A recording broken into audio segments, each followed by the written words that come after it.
সবাই কেমন আছেন? আশা করি অনেক ভালো আছেন। তো আমি আজকে দেখাবো কিভাবে HTML দিয়ে স্ট্যাটিক্স অ্যাপস ডেভেলপমেন্ট করা যায়। HTML দিয়ে কিভাবে অ্যান্ড্রয়েড অ্যাপস এবং উইন্ডোজ অ্যাপস ডেভেলপমেন্ট করা যায় সেটা দেখাবো। তো তার আগে আমাদের অবশ্যই নেট কানেকশন দেওয়া প্রয়োজন, যেহেতু অবশ্যই আমরা অনলাইন ভিত্তিকভাবে করে দেখাবো। বা অ্যাপসটা এপিকে ফরম্যাট বা উইন্ডোজের জন্য ফরম্যাট বাইট করতে আমাদের অবশ্যই নেট কানেকশন প্রয়োজন। তো সেক্ষেত্রে আমি প্রথমে নেট কানেকশন দিয়ে নিচ্ছি আমার ডিভাইস বা কম্পিউটারে। আর অন্যদিকে হচ্ছে আমাদের একটা টেমপ্লেট তৈরি করা লাগবে যেটা রেসপন্সিভ থাকবে। তো সেটা আমি অবশ্য তৈরি করে রাখছি, এটা www ফোল্ডারে আমার করা আছে। তো এখানে দেখা যাচ্ছে www ফোল্ডারটা, এর ভিতরে একটা টেমপ্লেট আছে, যে টেমপ্লেটটা আপনার দুইটা ভার্সন, মানে রেসপন্সিভ ভার্সন যেটাকে আমরা বলি। আশা করি আপনি HTML এবং CSS এবং জাভাস্ক্রিপ্ট সম্পর্কে ধারণা থাকলে রেসপন্সিভ কি জিনিস সেটা আশা করি আপনি জানেন, আমার থেকেই ভালো জানেন। তো এই হচ্ছে রেসপন্সিভ। আপনার এক একটা ডিভাইসের জন্য এক একটা রকম রূপ বা চেহারা যেটা বলা যায়। তো এরকম সিস্টেম। যাই হোক, এটা এই হচ্ছে ফোন ভার্সন। ওকে, আমাদের টেমপ্লেট হয়ে গেছে। অবশ্যই একটা জিনিস লক্ষ্য করবেন, আপনার টেমপ্লেটে অবশ্যই জাভাস্ক্রিপ্ট, CSS এবং চারটা ফাইল বা তিনটা ফাইল আপনি যেভাবেই রাখেন অবশ্যই রাখতে হবে। অবশ্যই CSS থাকতে হবে, অবশ্যই জাভাস্ক্রিপ্ট থাকতে হবে, অবশ্যই ইমেজ ফাইল থাকতে হবে, তারপরে যে আপনি ডেভেলপমেন্ট করতে পারবেন। তো যাই হোক, আমি এই সবগুলোকে একটা জিপ আকারে করে রাখবো, যা আমাদের পরবর্তী কাজে লাগবে। আমি আগে থেকে এটাকে জিপ করে আমি এটাকে লিখবো মাই অ্যাপ জিপ জিপ। ওকে, আমার মাই অ্যাপ জিপ কমপ্লিট। এখন আমাদের মেইন কাজে আসতে হবে যে আমরা এটাকে কিভাবে এপিকে ভার্সন করব। যেহেতু আমরা টেমপ্লেট HTML দিয়ে আমাদের টেমপ্লেটটা কমপ্লিট, এখন আমরা এটাকে এপিকে ফরম্যাট যেটাকে বলা হয় সেটা করব। তো তার জন্য আমরা এখানে অনলাইনে একটা সিস্টেম ইউজ করতে পারি, সেটা হচ্ছে build.phonegraph.com। এটা হচ্ছে অ্যাডোবের একটা অপশন, একটা ওয়ে বা অ্যাডোব ফটোশপের একটা অংশ, বা অ্যাডোব কোম্পানির একটা বা অ্যাডোব টিমের একটা অংশ, যারা অনলাইনে আপনাকে এপিকে ভার্সন করে দিবে। জাস্ট সেটা হবে আপনার কি বলে স্ট্যাটিক্স অ্যাপস, নট ডাইনামিক। আপনার ডাইনামিক অ্যাপস হবে না। যদি শুধুমাত্র স্ট্যাটিক অ্যাপসে তৈরি করা যায়, ডাইনামিক করতে হলে অবশ্যই আপনাকে প্রোগ্রামিং জানতে হবে। তো আমি আগে বলছি যে এটা জাস্ট যারা প্রোগ্রামিং লেভেল কম, বা প্রোগ্রামিং লেভেল বলতে আমি এখানে সি প্রোগ্রাম বা জাভা প্রোগ্রামকে বোঝাচ্ছি, এগুলো সম্পর্কে কোনো আইডিয়া নাই কিন্তু তারা অ্যাপস ডেভেলপমেন্ট করতে আগ্রহী। তো তাদের জন্য HTML এবং CSS জাভাস্ক্রিপ্ট দিয়ে কিভাবে অ্যাপস ডেভেলপমেন্ট করা যায় সেটা নিয়ে আমি কথা বলছি। তো ওকে, আমাদের করা এখানে অবশ্যই আপনারা সাইন আপ করার একটা অপশন আছে, সাইন আপ করে নেবেন। তো আমার যেহেতু অ্যাকাউন্ট আছে আমি সাইন আপ করতেছি না, আমি জাস্ট সরাসরি আমার প্যানেলে চলে আসছি।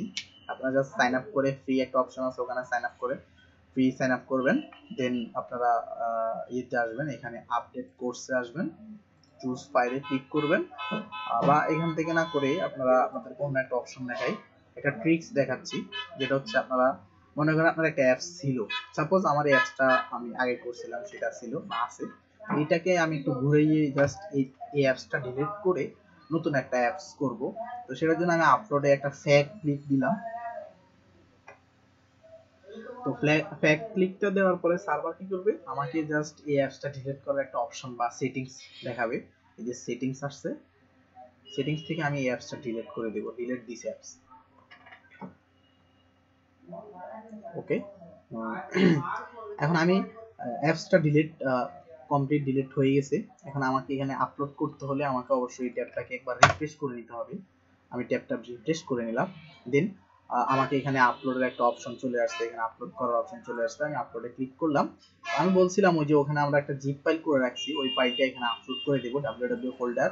দেন আমাদের মাই অ্যাপস ফোল্ডারটা আপলোডিং হচ্ছে। তা আমি যে বলছিলাম যে জিপ ফাইল করে রাখার উপায় হচ্ছে এই, আমরা জাস্ট এখানে XML ফাইল যেটা হচ্ছে কনফিগারেশন ফাইলটা আমরা ওখানে করি নাই, এখানে আমরা কনফিগারেশন ফাইলটা সেটিং থেকে করে নেব। যে কনফিগারেশন ফাইলটা চলে আসছে, বাট এখানে ভার্সনটা অ্যাড করার কোনো সিস্টেম না। আমি এখানে এনেবল ডিবাগিং এ ক্লিক করলাম, এখানে আমি লিখলাম মাই অ্যাপস অ্যাপস, দেন এখানে লিখলাম tst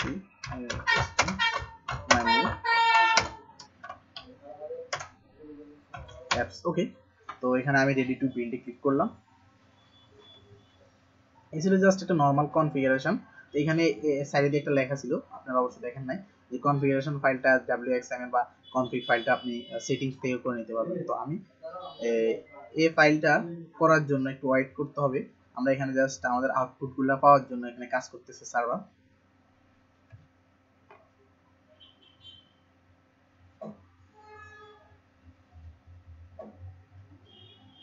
অলরেডি আমাদের একটা আইটেম কমপ্লিট।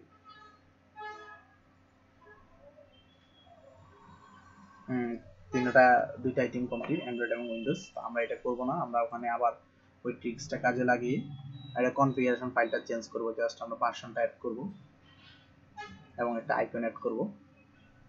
মাই অ্যাপস তো লেখা আছে, জাস্ট সেটিং এ ক্লিক করব। দেন এখান থেকে আমি আইকন ফাইলটা দিব, প্যাকেজটা দিব,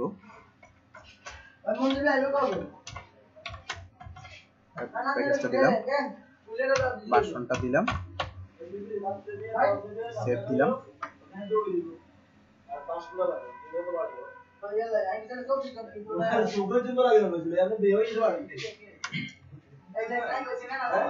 ওকে, ফাইল কমপ্লিট, রেডি।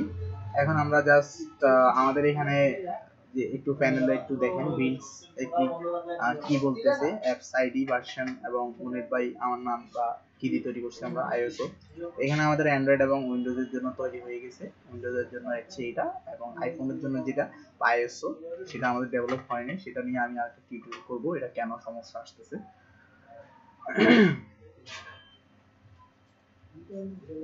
আমরা অ্যান্ড্রয়েডটা হচ্ছে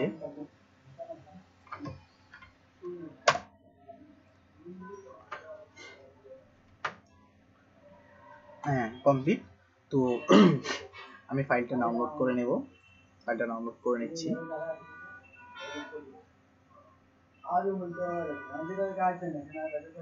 এখানে ক্লিক করলে ডাউনলোড অপশন চলে আসবে, অটোমেটিকলি অ্যাপসটা ডাউনলোড হচ্ছে, হয়ে গেছে।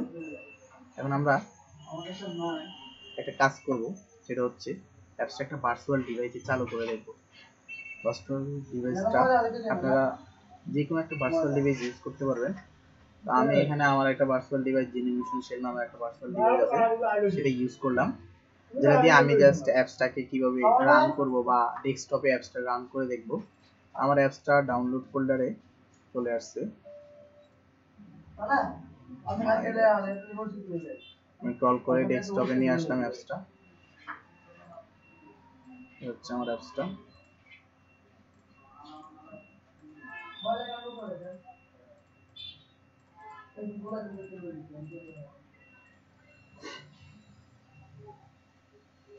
তো এখানে আমি ভার্চুয়াল ডিভাইসে আমার একটা স্যামসাং গ্যালাক্সি ফোন অ্যাড করা আছে। আপনারা ইউটিউবে সার্চ দিলে এরকম কিভাবে করে ওটা নিয়ে টিউটোরিয়াল দেখতে পারেন, বা আপনাদের অবশ্যই সেই সম্পর্কে আইডিয়া দেওয়া আছে বা জানা আছে যে কিভাবে ভার্চুয়াল ডিভাইস অ্যাড করতে পারে, বা আপনারা সেটা ফোনে নিয়েও টেস্ট করতে পারেন। যেহেতু আমি এখন হাতের কাছে ফোন নাই, সেক্ষেত্রে আমি এই জন্যই ফোনে ভার্চুয়াল ডিভাইস দিয়ে দেখাচ্ছি।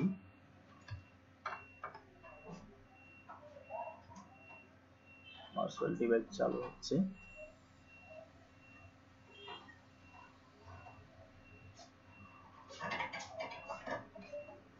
Oh shit, virtual device not connected. Can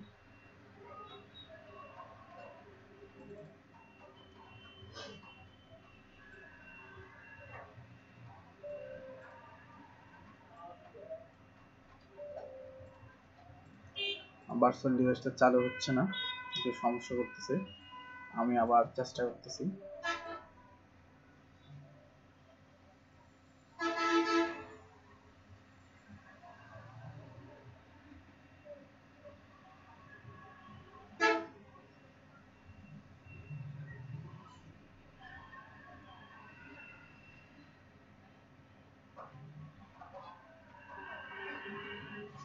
আপনার ইচ্ছে করলে উইন্ডোজে আপনাদের একটা সফটওয়্যার আছে, ব্লুসাইট নামে একটা সফটওয়্যার আছে, ওটা দিয়ে আপনি ইনস্টল করে চালাইতে পারেন উইন্ডোজে। আমি এখানে আমার ভার্চুয়াল ডিভাইসটা চলে আসছে, ওটা দিয়ে চালিয়ে দেখাবো। আপনারা উইন্ডোজে না চালু ইউজ করে আপনারা মোবাইলে ইউজ করতে পারেন, সেটা আপনাদের ব্যাপার। আমি আমারটা এইভাবেই করতেছি।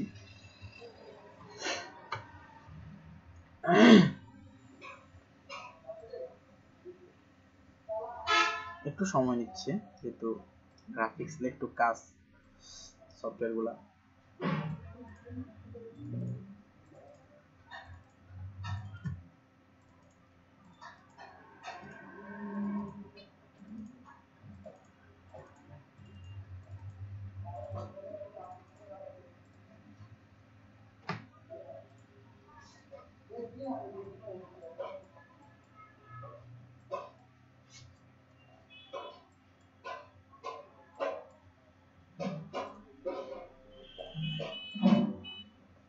আমার ফোনটা চলে আসছে।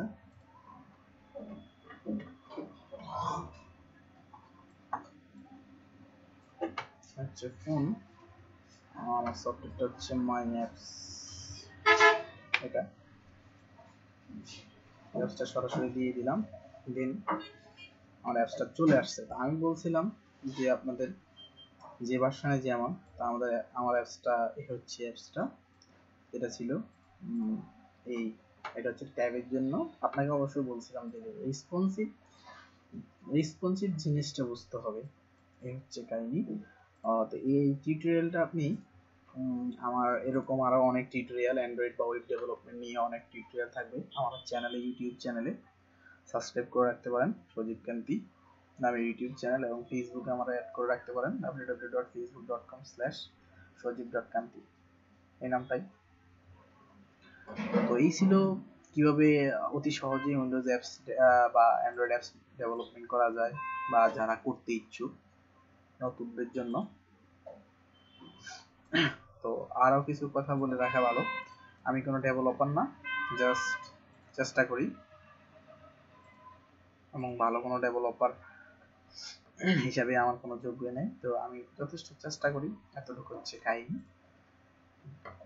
আজ এই পর্যন্তই, পরবর্তী আবার নতুন কোনো টিউটোরিয়াল নিয়ে আপনাদের সাথেই দেখা হবে। বাই।